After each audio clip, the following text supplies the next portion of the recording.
రోజుల్లో మీరు వినుంటారు, మంచం నుంచి కింద పెట్టేయండి. వినుంటారు, ఇక్కడ పెద్దవాళ్ళు ఉన్నారు కనుక వినుంటారు. కింద పెట్టేయండి, గంగనీరు తులసి నీరు నోట్లో వేయండి.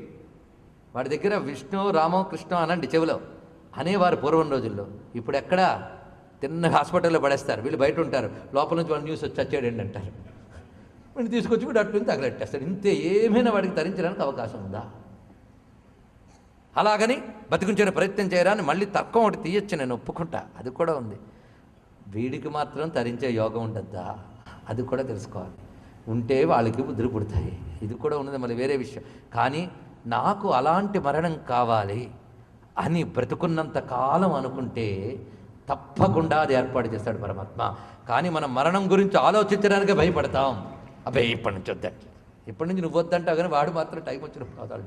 కనుకనే భగవాన్ నాకు కావలసింది అనాయాసేన మరణం వినా దైన్యేన జీవనం దేహాంతే తవ సాయుజ్యం దేహిమే పార్వతీపతే. ఒక్క శ్లోకం చాలదండి బతుక్కి. మన బతుక్కి జీవుడికి ఏం కావాలో చెప్పాడు, జీవితానికే కాదు జీవుడికి కూడా. ముందు ప్రిఫరెన్స్ అనాయాసేన మరణం. బతుక్కేముంది, ఎలాగలో బతుకుతావు. ఆ తర్వాతే అనాయాసేన మరణం, ఇదే నీ చేతిలో మహా కష్టం.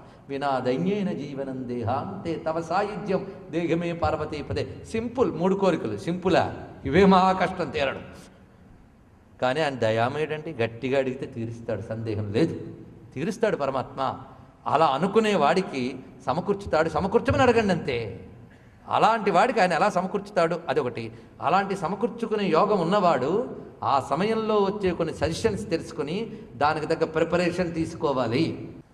యతులు జీవశ్రాద్ధం చేసుకుంటారు. ఇక్కడ కొంతమంది ఆత్మపిండం పెట్టేసామండి ఇంక మేమేం చేయక్కర్లేదా ఇట్లా మాట్లాడుతూ ఉంటారు.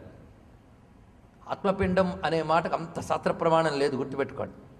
కొంతమంది ఏవో చెప్పినా వాటిని అంత స్వీకరించవలసిందే లేదు. మరొక ఔర్ధ్యోదయ క్రియలు ఏర్పాట్ల దగ్గర చెప్పారే అట్లాంటివి చేసుకోవాలి. ఇవి నేను శాస్త్రవేత్తలను సంప్రదించే మీ దగ్గర చెప్తున్నా.